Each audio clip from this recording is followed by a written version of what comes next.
Hello, my name is Allison Carmen, and welcome to my podcast, 10 Minutes to Less Suffering.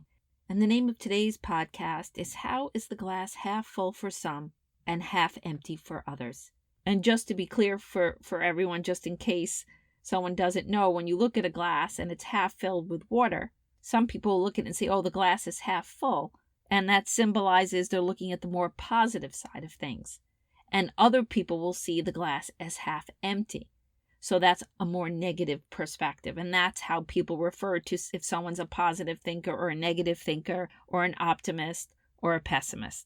And this came up for me the other day. I went out with a bunch of my girlfriends, and on the way home, I was walking with one of my friends who always seemed so positive to me. Always very welcoming, always inviting you over, always had a good demeanor when I would run into her at my daughter's school. And as we were talking, she said to me, I always see the glass half empty. And I was really surprised when she said that to me. And then she continued to say that the only time she doesn't see it half empty is when something happens with someone's health and they end up being okay, or there's a near miss where something could have happened worse than the result. For instance, if her son got into an accident playing sports and he just tore a ligament, she would say, oh, I'm so thankful nothing worse happened. And then she would be really present and thankful for a period of time. And when I walked away, I thought about this a lot. As I was thinking about my friend, she definitely is experiencing some type of presence. You can't deny that. She gets to the present because she sees for a moment how delicate life is, how much worse things could be, so she becomes very thankful and very present for what she has. But she can't hold it because it came from a place of fear, which means that the minute something happens that she doesn't like, the minute something happens that scares her, the minute that something happens that's unexpected, it's going to pull her back outside the present because there was no real ground beneath that. And I think a lot of us live this way. We gain perspective, we lose perspective. But it really is about what frightens us and what doesn't. If something happens that doesn't frighten us, it's easier to see the glass as half full. So I think different subject matters trigger people. Like for me, if I have a business problem, I'm not going to go to the glass as half empty. I'm going to stay in that open state. But I'm going to find it more challenging if it's a health issue or it's something with my children. I need to be more aware of where my perspective is going. I need to look at maybe, I need to look at gratitude, I need to look at breath. I have to be careful not to let my fear pull me out of the moment and into the future.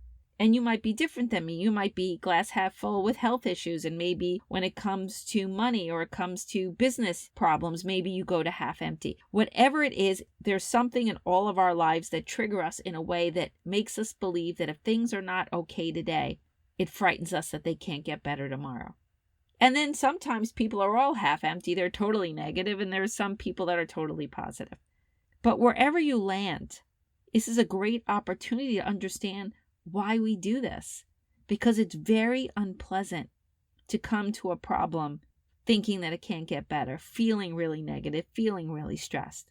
And that's why I always talk about the idea of maybe. Because for my friend, she's always going to be going back and forth through presence and pain, presence and pain, presence and pain. And although I don't think we might be able to avoid that altogether, what maybe does is that it cuts that a little bit. It helps us not fall into that deeper negative thinking. Maybe is more neutral, but it leaves you with hope. It allows you to look at the situation and say, okay, I didn't expect this, but I don't know what this means. I didn't expect this. This could still change for the better. I didn't expect this, but maybe I could still find my way. I didn't expect this, but maybe I could accept this and still be okay. So it just gives you hope. So you could look at it and say, okay, I don't know what this means, but there's somewhere I want to go, so I'm going to find another way, or I'm going to be patient. And it's really the perfect place to be, especially when we're uncomfortable, especially when we're afraid. It quiets the fear.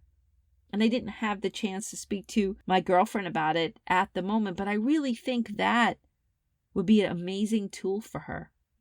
And then when something happens and doesn't turn out as bad, yes, she could become very present and feel the sacredness and the tenderness and the fragility of each moment, and that's beautiful. But then when something happens that scares her the next day, her son's having a problem in school, something happens at work, or whatever it is, she doesn't have to flip back to that negative perspective. She doesn't have to say, I'm a glass half empty kind of gal. She could actually say, I'm a maybe thinker. I don't like what's happening. I don't prefer this to be happening, but I know, because I don't know what's going to happen next, I have possibilities other than my biggest fear. Remember, it's all about diluting that fear that stops us from moving forward, that fear that causes anxiety, that fear that causes us stress. It doesn't allow us to sleep. It's like you realize, I don't know, it can't get better. I don't know if I'm doomed. I don't know what's going to happen next. And all of a sudden, that not knowing saves you. It elevates you. It holds you, because you are reminded that because you don't know, good things can happen too. And that's the thing that my friend was forgetting. Every time she felt uncomfortable, when something unexpected happened, she looked at it, oh, this can't get better. It's not going to work out, stress and worry. And then she needed a near miss to make her feel grateful that it wasn't worse. And so again, she was experiencing presence, but I really think that if she was able to incorporate some maybe in there, she would be able to hold the presence. And she'd be able to hold it from a place of hope and not fear. So maybe thinking is beautiful because it allows you to hold the hope, which allows you to stay somewhat positive. You just know there are going to be twists and turns. You know it might not work out exactly as you plan, but it doesn't mean there's still not potential. We always have potential. If you have breath, you have hope. And if you have hope, you have maybe. And if you have maybe, that means you look into the uncertain future and things could be different than you are fearing in the moment. New possibilities, new opportunities, new love relationships, new businesses, new everything. And sometimes change happens slow, and sometimes you can't even notice it. If you think about it, if you're looking at a glass of water and someone puts a drop in, you wouldn't notice. But as you keep putting those drops in, day by day, month by month, year by year, it will start accumulating. And if you're very negative, you could say, well, it can evaporate too. Of course it can, but it can also accumulate. And that's how you stay in the game. You stay in the game by not letting one fear knock you down. You stay in the game by always offering yourself something new. We think certainty is going to save us, but there is no certainty. And we don't realize that it is the uncertainty that forces us to have new experiences.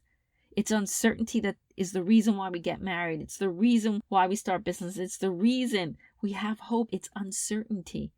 And we forget that if we knew all the answers today, there are so many things we would never do. And life is about experiencing and growing and learning.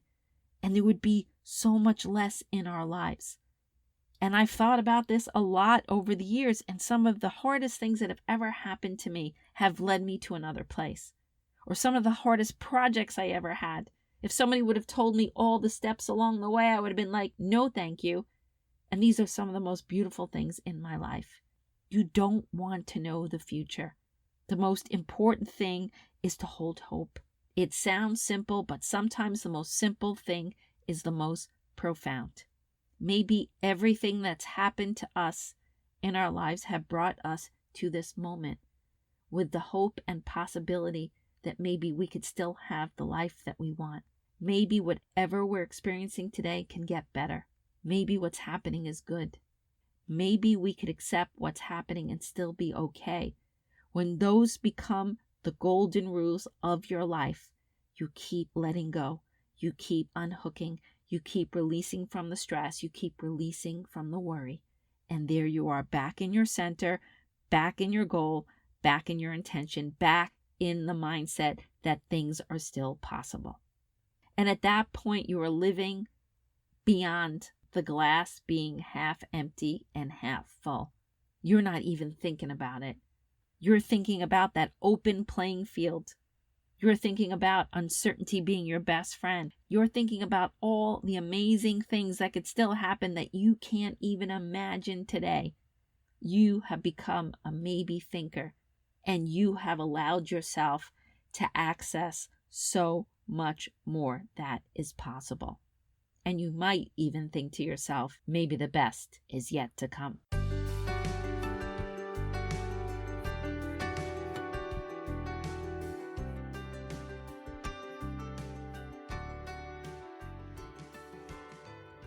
Thank you for listening to this podcast today. If you'd like to get in touch with me, you could email me at allison@allisoncarmen.com. If you'd like to buy my books, The Gift of Maybe or Year Without Men, they're available at all major bookstores and online retailers. And if you like this podcast, you could subscribe and leave a comment.